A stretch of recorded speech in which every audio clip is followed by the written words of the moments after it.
Le congrès de l'AFTES est lancé depuis quelques heures. Je vais vous faire un petit constat de ce que je peux ressentir à l'heure qu'il est.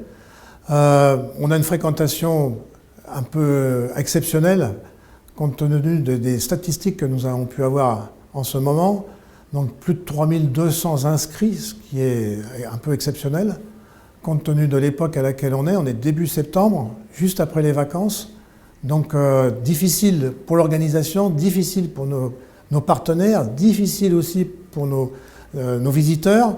Voilà, mais on voit bien que notre demande répond rapidement donc, à ce qu'on souhaitait, une fréquentation qui nous semble tout à fait normale et même meilleure que dans certains congrès précédents. Alors on est début septembre 2021. Pourquoi 2021 alors qu'on a un congrès triennal qui devait nous conduire en 2020? Vous savez tous, l'épidémie nous a obligés à reporter ce congrès d'une année. Début septembre, pourquoi début septembre aussi? Oui, parce que le Palais des Congrès, c'est un endroit qui est très très convoité. Plus de 1000 congrès se passent à Paris, dont 200 événements dans ce Palais des Congrès. Et on était très content quand même de trouver un créneau pour pouvoir accueillir tous nos spécialistes.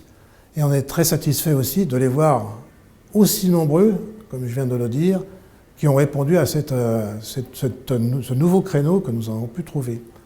Voilà, donc on a à l'heure actuelle 160 exposants qui participent, ce qui est un petit peu un record pour ce qui concerne l'association des tunnels. La plupart donc, avaient déjà réservé leur stand dès le printemps 2020. Ils nous ont tous accompagnés dans ce report. Et là, nous sommes très satisfaits aussi de cette fidélité. On a des nouveaux partenaires, on a aussi des start-up. Voilà, ce qui nous fait très plaisir.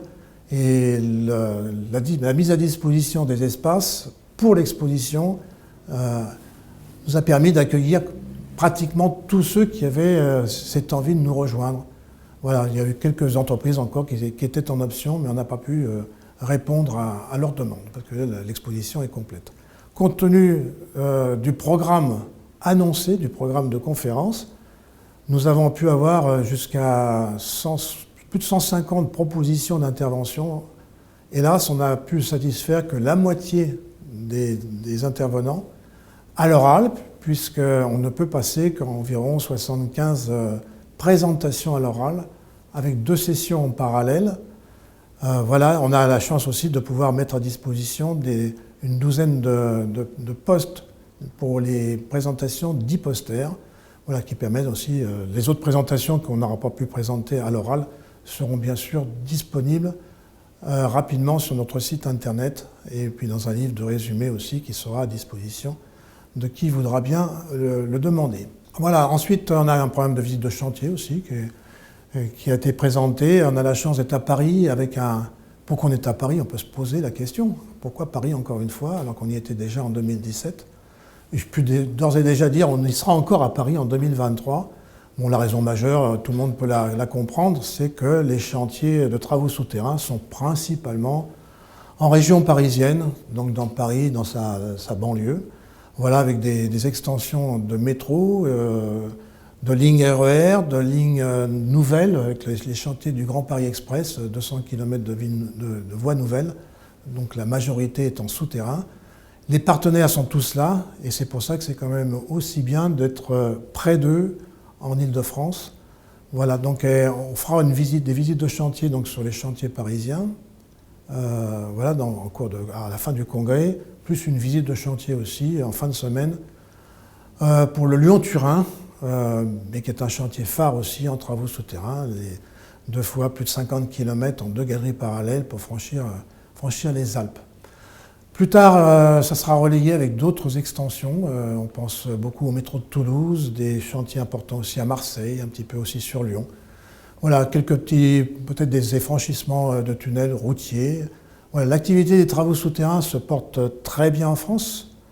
On est parti de 2016 avec un chiffre d'affaires de l'ordre de 300-400 millions d'euros par an, qui a pratiquement doublé en très peu de temps, puisque en 2020, on avait dépassé le 1,5 milliard, voire 2 milliards. c'est toujours difficile de bien chiffrer la partie de travaux souterrains de la partie globale, parce que travaux souterrains, c'est, comme son nom l'indique, c'est le creusement des tunnels, mais on a beaucoup de travaux d'accompagnement qui vont avec la construction des gares, les déviations de concessionnaires, tous les aménagements de surface qu'il faut faire pour pouvoir installer les nouvelles gares.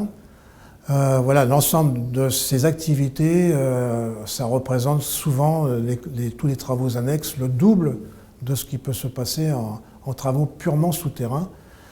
La liaison entre les travaux souterrains purement et les travaux de génie civil qui les accompagnent sont toujours assez difficiles à cerner. Voilà, il faut rajouter en travaux du sous-sol les fondations, les fondations profondes, enfin il y avait beaucoup de choses, des forages. Tout ça, c'est quand même des travaux du sous-sol. Donc l'activité est en pleine action en ce moment, voilà, sur la région parisienne. Un petit baisse qui s'amorce pour 2022-2023 et avec une baisse d'activité sur les chantiers, mais une reprise qui se fera dès 2024 avec beaucoup d'autres chantiers qui vont se présenter, principalement toujours pour le Grand Paris Express. Voilà, donc notre activité fonctionne très bien en ce moment, qu'on n'a jamais connu encore.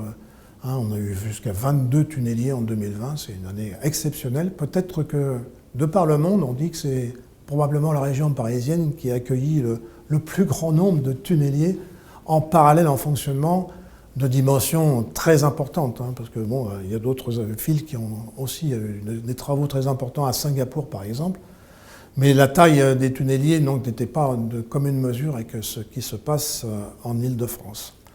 Bon, le congrès se présente bien, donc avec une fréquentation que je viens de dire tout à l'heure, voilà, donc en bon ordre. C'est démarré à l'heure qu'il est que je vous parle. On voit que les gens sont satisfaits pour l'instant. On espère que l'ensemble des 3 jours de congrès proprement dit se passera le mieux possible. Voilà, je vous remercie.